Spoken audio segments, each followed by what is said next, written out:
You look so nice today. Thank you for contextualizing your service back into the English language today. Thank you, choir, and thank you, pastor. We appreciate that. English-speaking guest, Elder Shin has already read my preaching text from today. You probably saw that that's from Ezekiel chapter 16, beginning in verse 59. Be my primary text. Ezekiel 16, beginning in verse 59. 에스겔 16장 59절부터 63절까지 말씀을 가지고 밀러 목사님 설교해 주시겠습니다. I want to start by asking you a question, and that is this question. Have you ever been confounded by something? 질문 하나 하고 싶은데요. 여러분, 무언가에 의해서 크게 어떤 당혹감을 느껴보신 적이 있는지 물어보고 싶습니다. Maybe it was a new piece of information, a new event, something that was so astounding that you weren't quite sure how to respond.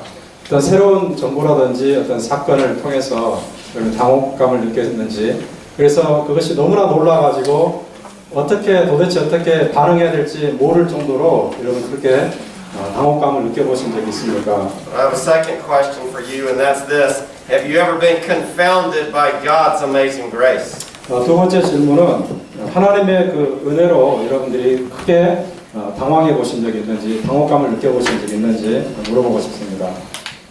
I recently stopped for lunch at a restaurant over in Hoover by myself. 한번 점심을 먹으러 후보에 있는 레스토랑에 이제 혼자 간 적이 있는데요. And I noticed there was a man there in the restaurant, and he was talking to the people at the counter, and they were saying, "We will pray for you."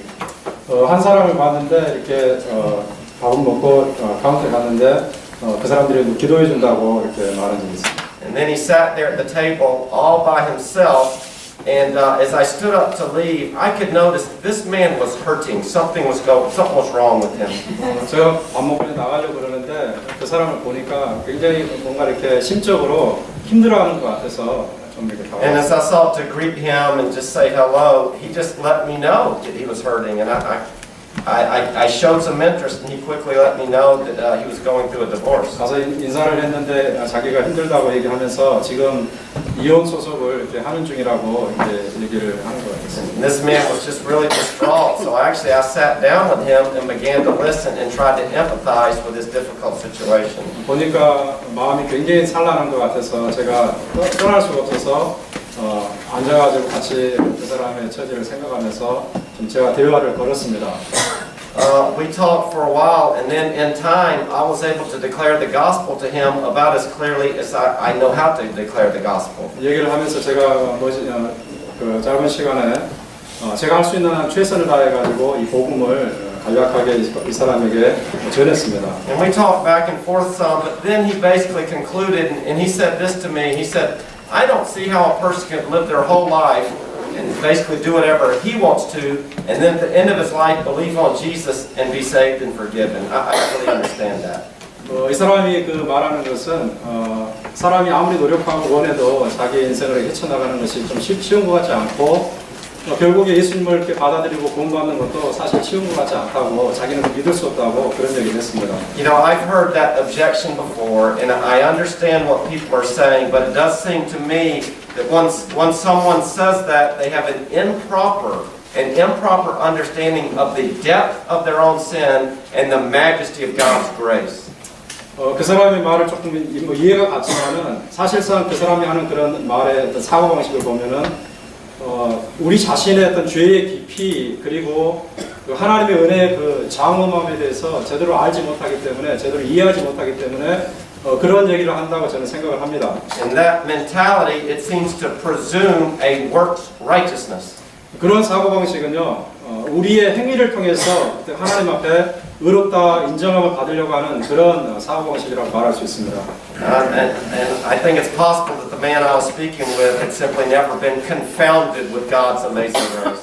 이 사람들은 하나님의 그 엄청난 그 은혜를 은혜 위에서도 이렇게 당황하지 않고 당혹감을 느껴본 적이 없는 것 같아요. And that's the basic concept I want to put before you as we discuss this portion of God's Word in Ezekiel 16. 네, 바로 이와 같은 개념을 제가 에스겔 16장을 가지고 여러분과 같이 나누고자 하는 것입니다. First, let me congratulate you on your 20th year as a worshiping congregation, the Korean congregation of Briarwood Church. 네, 먼저 20주년을 맞이해서 이렇게 예배드리는 여러분들을 축하하기를 원합니다. And this is somewhat of a momentous occasion for the Korean ministry of Briarwood, and I want to take us back to the Old Testament to a type of momentous occasion in the life of God's people. 네, 이런 20주년이라는 것은 굉장히 중대한 행사이기 때문에 이 행사 맞물려 가지고 제가 구약 성경으로 돌아가서 이스라엘에게 있어서 굉장히 중대한 사건이었던 그 사건을 한번 다뤄보려고 합니다.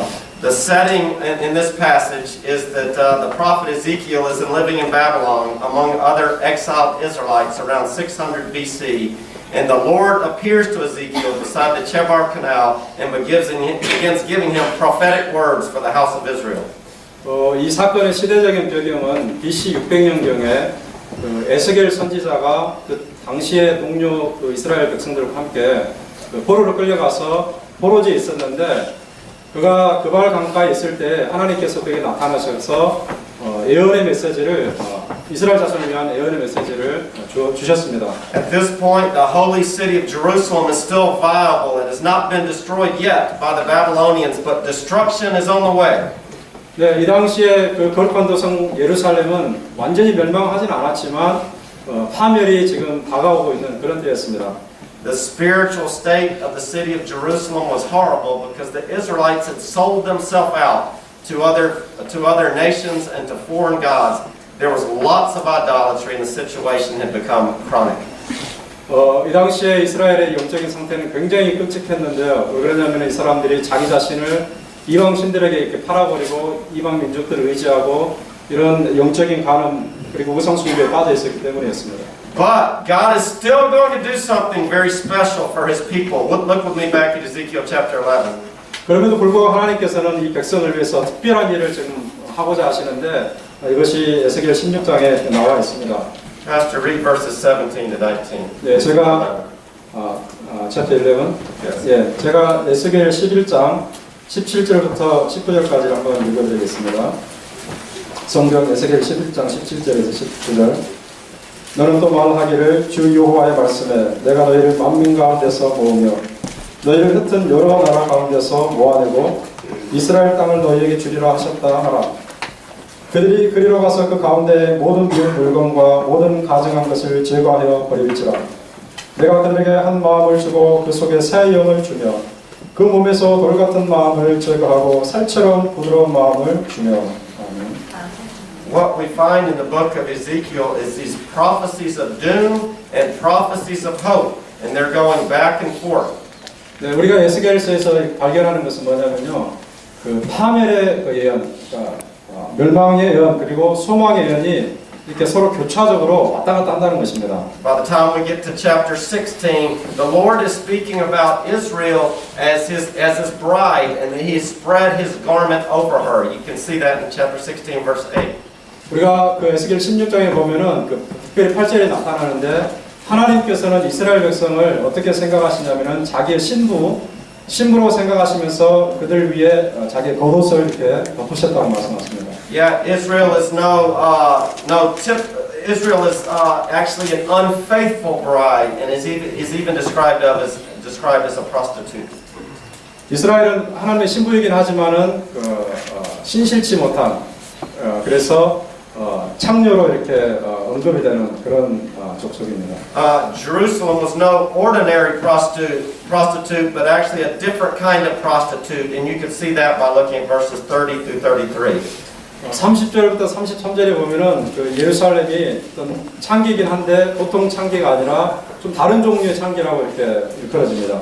And as you just glance at those verses on your own, chapter 16, 30 to 33, let me share with you some of the thoughts that I had as I was recently reading this passage in my own devotional times. 네, 보밀 목사님이 그 요즘에 최근에 이 말씀을 가지고 이렇게 묵상하면서 하는데 이 30절부터 33절에 보니까 그와 같은 내용을 발견했습니다. This is what I recorded in my journal. The way God speaks of Israel's unfaithfulness and whoring is astounding. He clearly calls her a prostitute.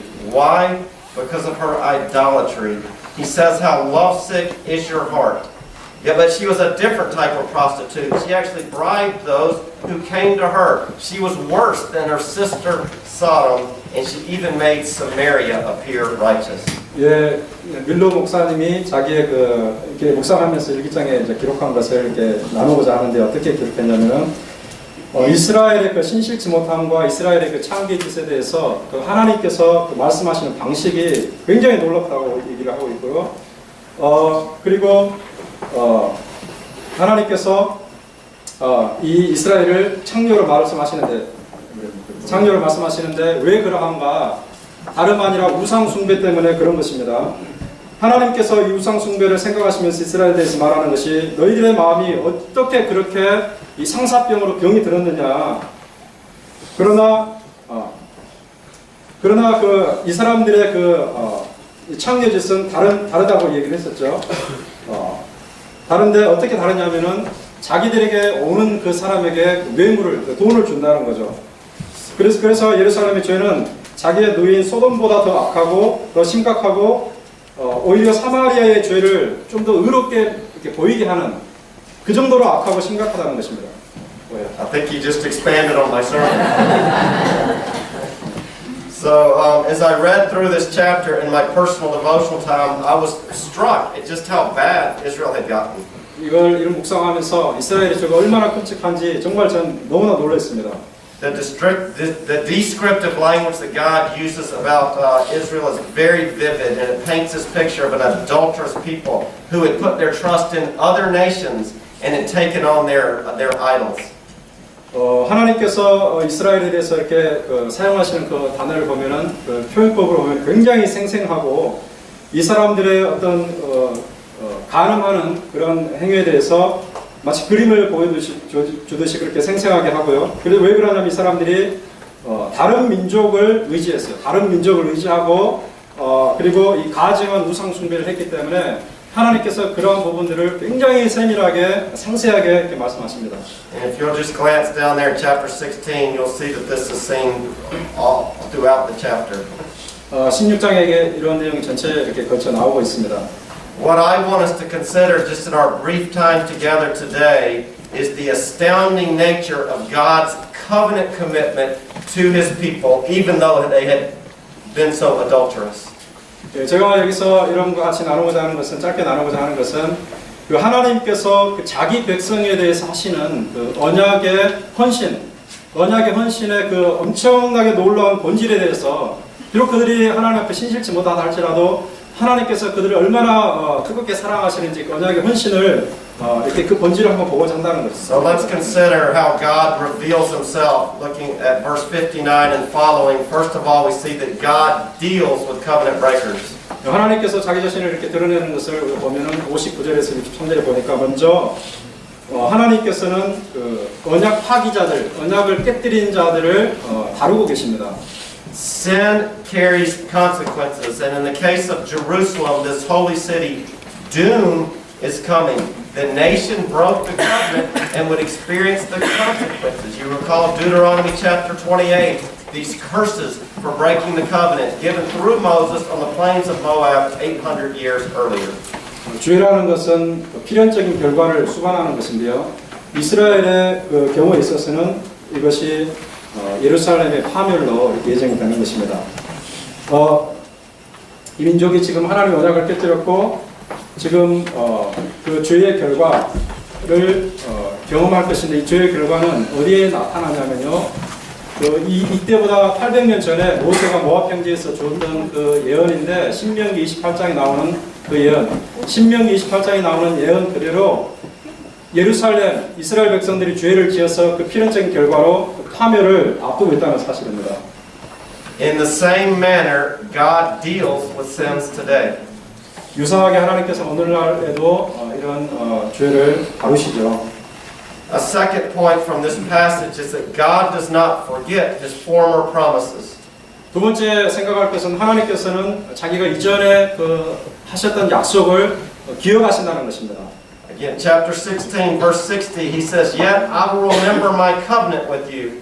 60절에 보니까 내가 너와 세운 내 언약을 기억할 것이다 이렇게 말씀하십니다. The Lord had established a special relationship with Israel, and He made promises to Israel. In spite of their horrible sin, God would remember the promises that He had made. 네, 하나님께서 여호와께서는 특별한 관계를 이스라엘과 맺으셨는데 그리고 약속을 주셨습니다. 그들이 죄가 너무나 끔찍하다 할지라도 너무 죄가 너무 악하다 할지라도 그럼에도 불구하고 하나님께서 그 언약을 기억하시겠다고 말씀하시는 것입니다. Likewise, God does not forget His promises today. You and I, if you're a true Christian, you're a member of the new covenant, and God has made promises to you and to me and to our children after us. 이것은 오늘날 우리하고도 상관이 있습니다. 유사하게 오늘 저와 여러분들은 그 새 언약 안에서 하나님의 백성이 되었는데 하나님께서 이 언약을 기억하실 것입니다. Then another point that I would just like to put before us is that God's remembrance has a purpose. 세 번째 나누고자 하는 말은 하나님께서 기억하시는 것은 사실 목적이 있습니다. 하나님의 기억하시면은 목적이 있습니다. Notice what God says after speaking of His remembrance in verse 60. He says, I will establish for you an everlasting covenant. 네, 60절에 보면은 하나님께서 내가 너와 영원한 언약을 세울 것이라 말씀하시는데 여기에 따르면은 하나님께서 이 기억하신다는 말 후에 이 말씀하셨거든요. 그러니까 하나님께서 기억하신다는 말씀 후에 영원한 언약을 세울 것이라고 얘기를 하고 있습니다. You've got to remember when God had made these early promises to the fathers of the nation of Israel, it included a promise of the land as an everlasting commitment.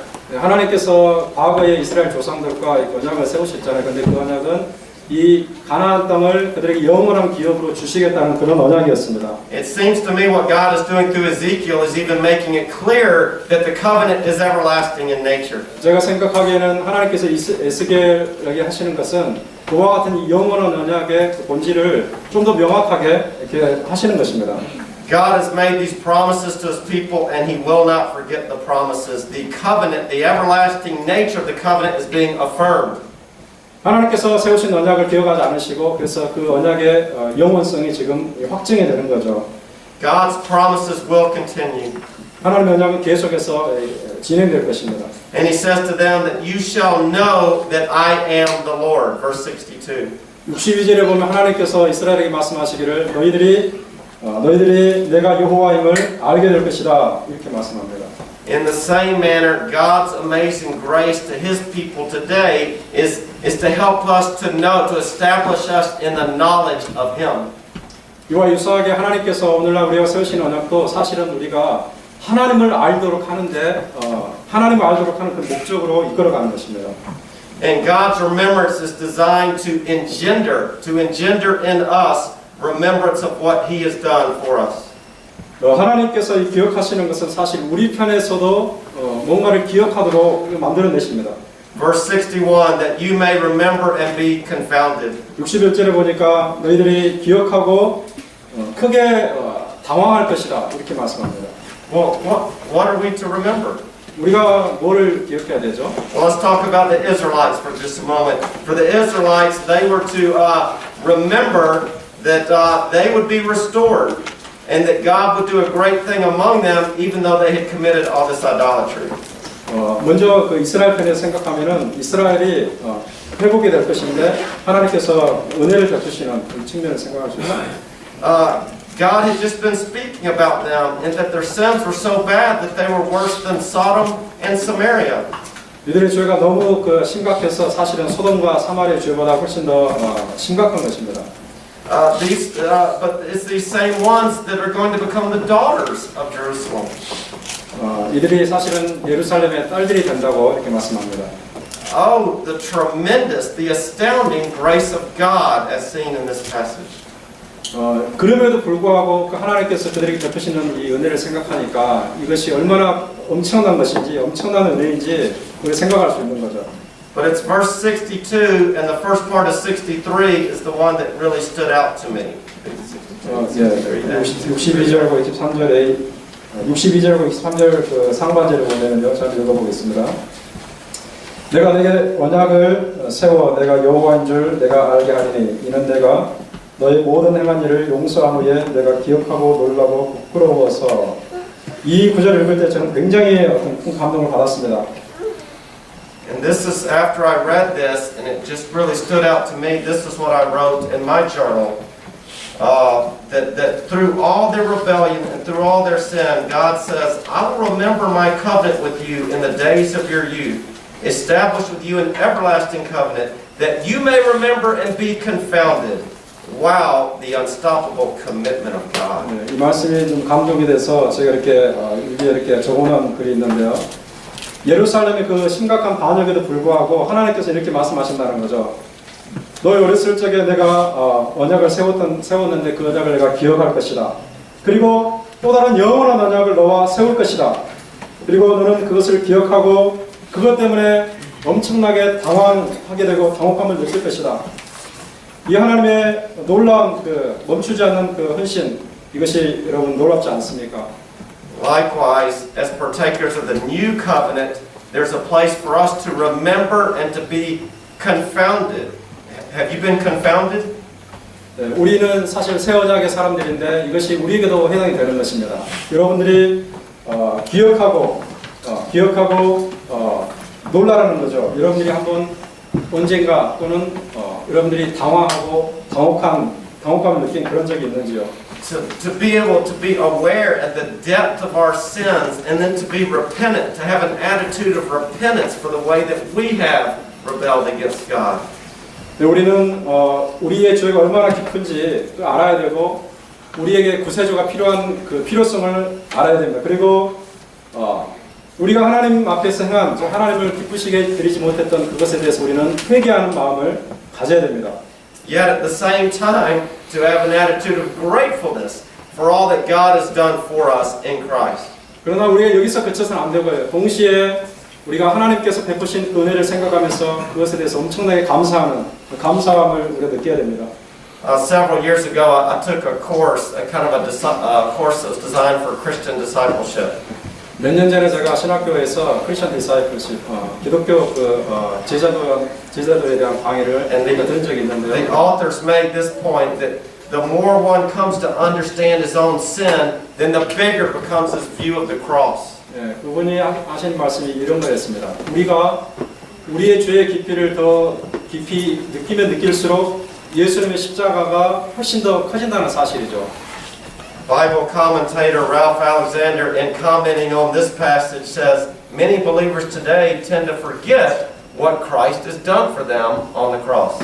랄프 알렉산더 박사가 이 구절을 주석하면서 이렇게 쓴 적이 있습니다. 많은 그리스도인들은 오늘날 많은 그리스도인들은 예수님께서 십자가에서 그들을 위해서 행하신 일을 자주 잊어버리는 경향이 있다는 사실입니다. So, in conclusion, what about application? How do we apply these things from Ezekiel 16? 네, 결론적으로 우리가 이 말씀을 어떻게 우리의 삶과 연관시킬 수 있겠습니까? 어떻게 적용할 수 있겠습니까? How does this relate to a congregation celebrating a momentous occasion and installing a pastor? 20주년을 이렇게 기념하고 위임식을 하는 여러분이 이 구절을 어떻게 연관해서 적용을 받을 수 있는지 한번 생각해 보고자 합니다.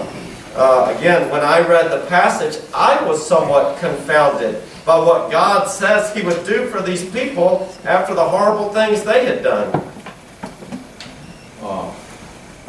제가 이 구절을 읽었을 때에 하나님께서 이 사람들이 너무 이렇게 끔찍한 죄를 지었음에도 불구하고 하나님께서 새로운 일을 하신다는 그 놀라운 사실에 제가 당혹감을 느꼈습니다. What a stark contrast, but at the same time, is our situation really any different? Are we not sinners who have benefited tremendously from God's amazing grace? 이 얼마나 큰 대조입니까? 왜 그러냐면은 우리는 그렇게 엄청난 죄를 지었음에도 불구하고 하나님께서 은혜를 베푸신다고 하니 이것이 얼마나 큰 대조인가? 그리고 우리는 그 사람들과 다른가? 우리는 다르지 않다는 거죠. 그리고 우리는 그 하나님의 엄청난 은혜로 어마어마한 혜택을 받은 사람이 아닌가 이런 생각을 해볼 필요가 있습니다. Have you been amazed by grace? 하나님의 은혜를 생각할 때 여러분 놀라신 적이 있으십니까? Has the depth of God's covenant commitment really grabbed you? 그 하나님의 언약적인 그 은혜의 깊이가 여러분들을 이렇게 사로잡은 적이 있습니까? I'll just say this, if it has not, then it's going to be hard for you to properly live and act as a member of God's new covenant community. 만약 그렇지 않다면 다시 말했어요. 그 하나님의 은혜가 하나님의 그 깊고 깊은 은혜가 여러분들을 사로잡은 적이 없다면은 이 언약 공동체 교회에서 여러분들이 그 온당하게 신앙생활하는 것이 사실상은 어렵다고 저는 생각합니다. Bo Moxoney, I need this understanding of God's commitment and grace. 저도 이 하나님의 은혜를 이해할 필요가 있고요. 네. You need it. 여러분도 그럴 필요가 있고요. He needs it. 네, 저도 마찬가지입니다. 네.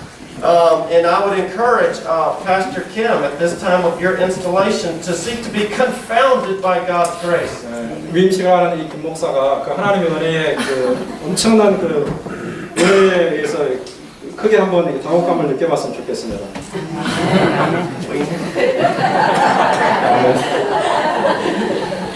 We need to be people who understand our own unworthiness. 우리가 얼마나 무가치한지 또 사실상 우리가 알 필요가 있는 사람들이에요. 무가치함을 알아야 되죠. For such understanding drives us to humility. 우리가 이것을 알게 되면은 우리가 겸손해집니다.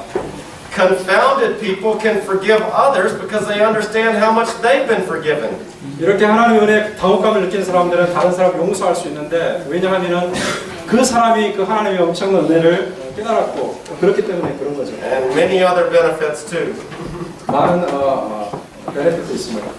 So may God build this in you, and may God build this in me, and may God build this in the pastor as you surpass this 20-year mark as a congregation. 하나님께서 이 놀라운 메시지와 은혜를 우리 민호 목사님과 여러분과 저와 이 하나님의 백성으로서 20주년을 이렇게 맞이하고 있는 우리 모두에게 임하기를 주님의 이름으로 축원합니다. Amen. Why don't I let the pastor close us in prayer, just in Korean. 네, 기도하겠습니다. 하나님 아버지, 저희들은 너무나 악한 자들이고 하나님을 배반하고 하나님 대신에 다른 것을 찾았었고 하나님이 아닌 다른 것에 우리의 안식처를 삼았습니다. 마치 이스라엘 백성들처럼 그렇게 했습니다.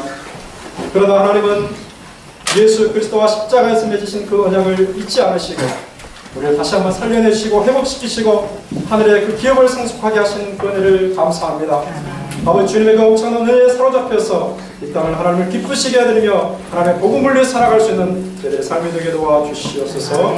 예수님의 이름으로 감사하며 기도하옵나이다.